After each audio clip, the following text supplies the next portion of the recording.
오늘은 이제 드디어 하나님의 형상으로 지음받은 인간론에 대한 이야기를 좀 하겠습니다. 잘 아시다시피 우리 인간론이라고 하면 이제 결국은 신학에서는 뭐예요? 신론은 인간론이고 인간론은 신론이다, 이 얘기 잊지 마셔야 돼요. 네, 그래서 인간에 대한 질문을 하면 할수록 우리는 인격적이신 하나님을 만나게 되고, 하나님에 대한 질문을 하면 할수록 관계성 속에서 인격이신 그 하나님, 그분을 통해서 참 인간이 어떤 모습이어야 되는가를 이제 발견하게 된다는 거죠.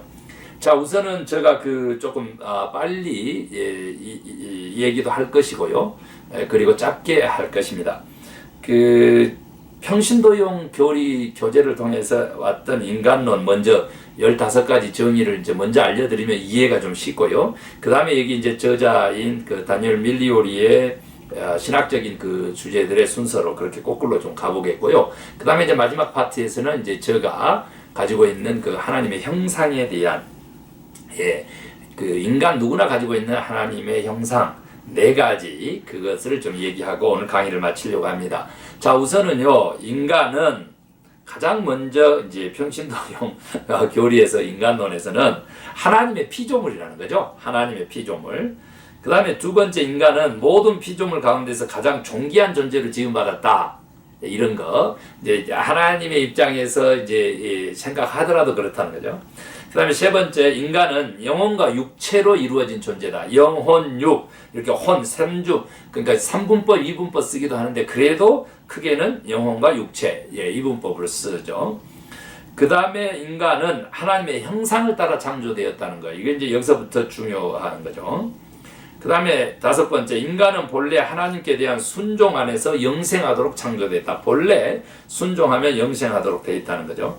그 다음에 6번째, 인간은 본래 자유로운 의지를 지닌 존재로 창조되었다. 우리가 이제 하나님 신론할 때 공의적 속성, 비공의적 속성 이런데, 이게 인간 중심적으로 사실 본 거죠.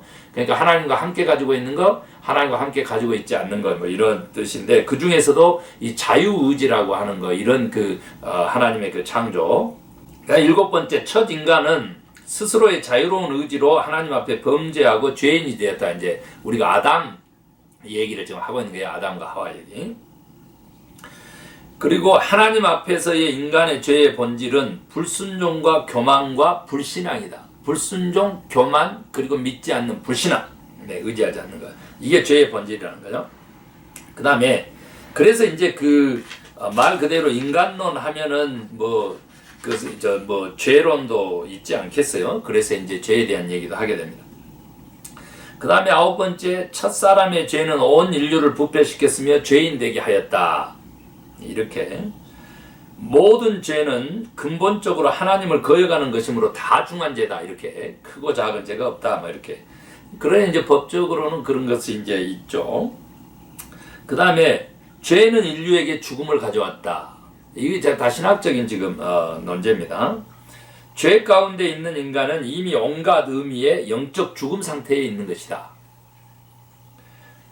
죄는 인간에게서 하나님과 관계뿐 아니라 인간 사이의 관계와 하나님의 창조 세계와의 관계도 파괴함으로 삶의 여건을 완화시켰다. 죄가 이렇게 이제 무서운 존재죠. 인간은 그러나 예수 그리스도 안에서 구원의 은혜와 그 언약 아래 있다.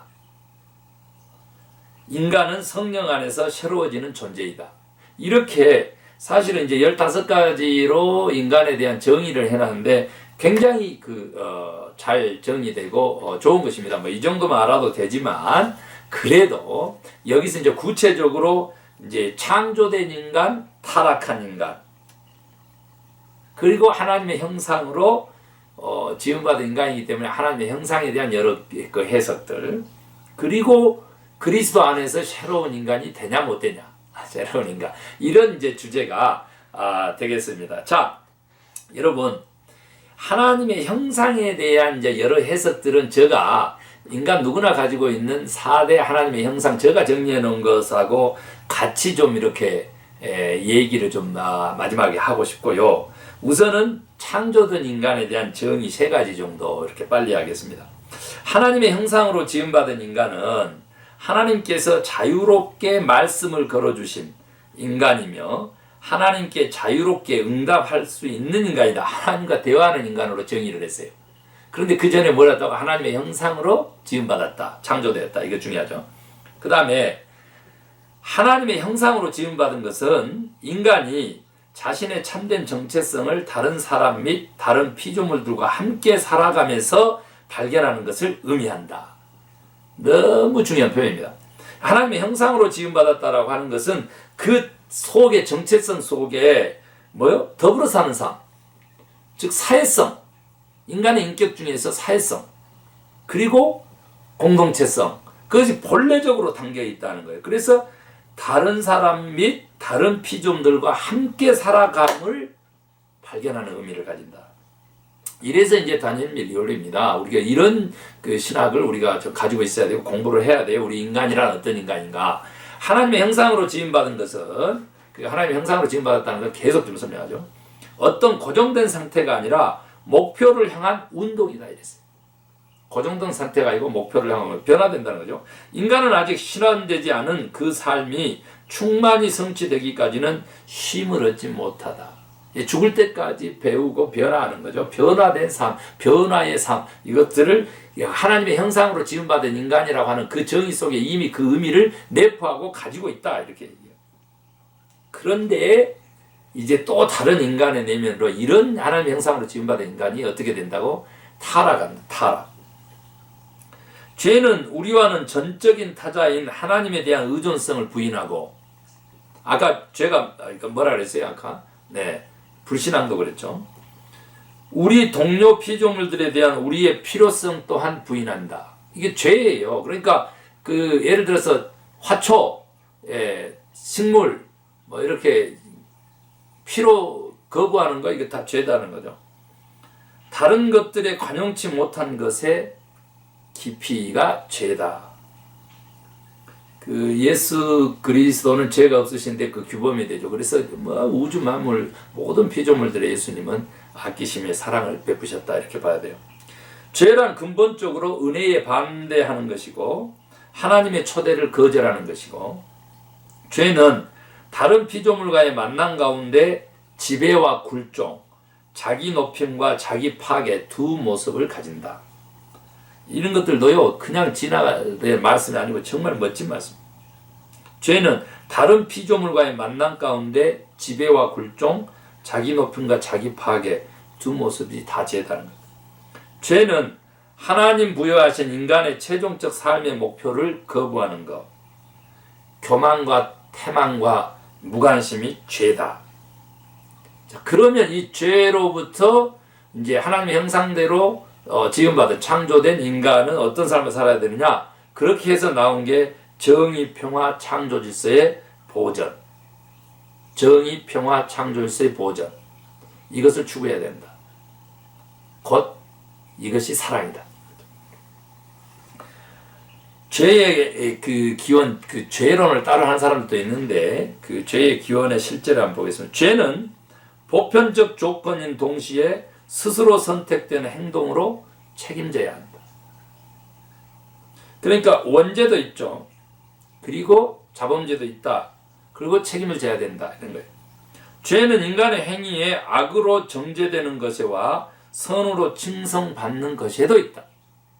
칭송 속에도 있다는 거죠. 와, 참. 이제 교만해지니까 그렇죠. 넘어지면 선봉이. 죄는 개인의 부패와 타락인 동시에 삶의 공적, 집단적 구조 안에도 있다. 죄라고 하는 게. 이게 공적이고 집단적 구조 안에도 존재한다는 거. 개인의 그 부패와 타락뿐만 아니라. 이런 이제 신학을 못 배우면은 이제 제가 조금 이렇게 정치적 얘기를 한다. 그러면은요, 그걸 막 정치 목사 막 이렇게 비난하거든요. 이게 어리석은 거죠. 못 배워서 그래요. 예. 그 지금 사회 공적인 공공의 죄를 지금 다루는 건데, 그래서 이제 기본적으로 이제 분리가 죄라는 거죠. 분리가 죄다. 죄는 뭐냐? 분리다. 이제 저는 그렇게 정의를 합니다. 그래서 최초의 원죄는 하나님과 인간의 분리죠.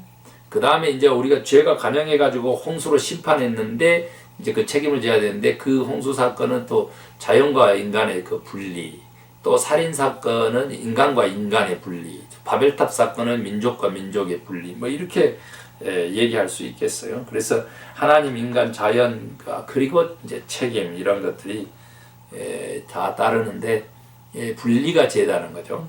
그래서 이제 근본적으로 연대의식을 가지고 공감의식을 가지고 공동체적으로 사는 거, 이것이 크리스찬의 참된 삶이다 이거예요. 그러면 그리스도 안에서 새로운 인간이 가능하냐라고 하는 거죠.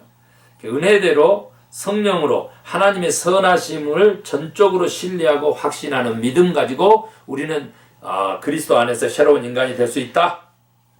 다른 이들과 함께 다른 이들을 위하여 사는 사랑의 삶을 살아라. 새로운 인간, 그리스도 안에서의 새로운 인간, 사랑이죠. 사랑으로 새로운 인간이 될 수 있다. 그리스도 안의 새로운 인간은 하나님의 나라, 미래를 향한 새로운 자유로 약속 성취를 고대하면서 사는 인간이다. 소망으로. 믿음, 사랑, 소망. 믿음, 소망, 사랑, 우리가 이런 얘기 많이 하죠. 그렇게 그리스도 안에서의 새로운 인간의 삶을 살 수가 있다. 다시 한번, 은혜대로 성령으로 하나님의 선하심을 전적으로 신뢰하고 확신해라.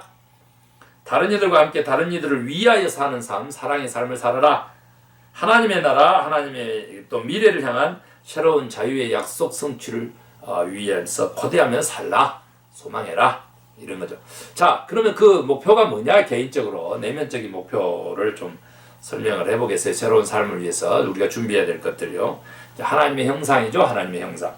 하나님의 형상의 여러 해석들을 생각하면서 또 우리가 하나님의 형상의 회복이 구원이니까 그것들을 좀 한번 살펴보도록 하겠습니다. 먼저요, 하나님의 형상에 대한 여러 해석 중 첫 번째는 직립이고 육체적 유사성을 하나님하고 인간이 가지고 있다는 거죠. 그 다음에 사고하는 능력도 하나님과 인간이 가지고 있고요. 땅을 다스릴 지배권, 하나님의 형상으로서의 인간이죠.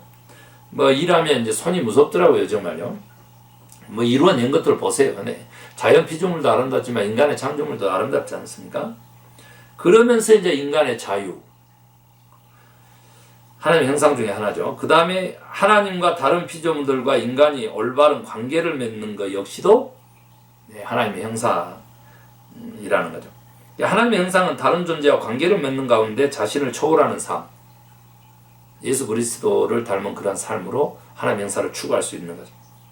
인간됨이란 자유롭게 그리고 기꺼이 서로 존경하며 사랑하는 관계 안에서 사는 것을 의미하다. 그러니까 인간이 아니다라고 하는 것은 이게 존중이 없는 것이죠. 사랑의 관계가 아니고요. 자유롭고 또 기꺼이 이런 것이 아닌 거죠. 인성이라고 하는 것은 영성과 사회성, 영육의 하나됨과 인간 삶의 풍성함을 위해서 인성이란 영성과 사회성이다. 우리 크리스찬들이 영성만 얘기하는데 그 사회성을 꼭 얘기해야 돼요. 관계적이고 공동체적인 거예요. 양심과 인간 사고와 행위의 관계성이 하나님과의 관계성 속에 하나님의 형상이다. 이런 그 얘기들은요, 정말 우리 깊이 묵상해야 돼요. 그러면 다 이제 자산이 됩니다. 제가 이제 우리 인간에게 있는, 인간 누구에게나, 그러니까 하나님과의 관계성을 떠나서요, 인간 안에 있는 이제 그 하나님의 형상. 첫 번째가 이제 하나님의 형상 중에서 심어진 게 이제 양심인데, 그게 뭐냐면요, 우리가 뭐 누가 지적하지 않아도 죄진 것을 스스로 알 수 있는 뭐 이런 것을 얘기를 하잖아요. 그러나 그게 뭐냐면 선을 추구할수록 지음받은 그 본심이라는 거예요. 선을 향한 그 따뜻한 마음, 양심죠. 그것이 결국 죄를 지면 이렇게 쿵쾅쿵쾅하게 한다는 거죠. 양심에 따라서만 살아도요, 정말 하나님의 형상을 회복하는 참된 인간으로 살 수 있죠. 그 다음에는 이제 창의력이요. 아까 그 사고라고 하는 얘기 나왔는데, 사고력, 창의력이요. 이제 무에서 창조하신 하나님이시잖아요. 그렇기 때문에 이 창의력은 이제 물론 인간의 하나님의 형상 쪽으로 이렇게 보면 하나님의 이제 능력 쪽에 가깝지만, 창의성, 창의력, 새로운 것을 만들어내고 추구할 수 있는. 그래서 우리 인간은 그 뇌의 능력의 1%만 쓰고 결국은 죽는다잖아요. 그러니까 더 많이 노력해야 되죠. 그 다음에 세 번째가 이제 자유의지거든요. 자유의지요. 아까도 나왔습니다만, 인간의 자유 이렇게 나왔는데, 그 자유 선택권을 하나님이 주신 거. 이것도 이제 하나님처럼 그렇게 기계로 만든 게 아니라는 거죠. 피조물일지라도 이렇게 자유의지를 줬다는 거죠. 하나님의 형상이죠. 그 다음에 이제 그 네 번째가 저는 이제 협동심으로 봤는데 뭐 개미도 뭐 협동한다 뭐 이런 얘기도 많이 하고 그러는데요. 이 공동체성이죠. 예. 인간이 서로 도와서 이제 이게 관계성 속에서 아까 사랑의 관계 그게 하나님의 형성 얘기하는데 그 협동심이 하나님의 형상이죠. 왜? 본질성으로 공동체적으로 계획하시고 공동체적으로 행동하시고 또 공동체적으로 마지막에 정리도 하시고 이제 이러세요. 하나님이요. 그래서 우리도 이제 그렇게 서로 도우면서 협동하면서 살 필요가 있다. 이렇게 하나님의 4대 형상이 이제 정리되겠습니다. 여러분 그 참고하시고요. 이 하나님의 형상을 회복하는 것이 구원이니까 우리 함께 그렇게 노력하도록 하겠습니다. 자, 다음에는 이제 그 드디어 이렇게 하나님에 대해서 인간에 대해서 했으면 이제 그리스도 아까 얘기했죠. 참된 그리스도 안에서 참된 인간의 삶을 살 수 있느냐.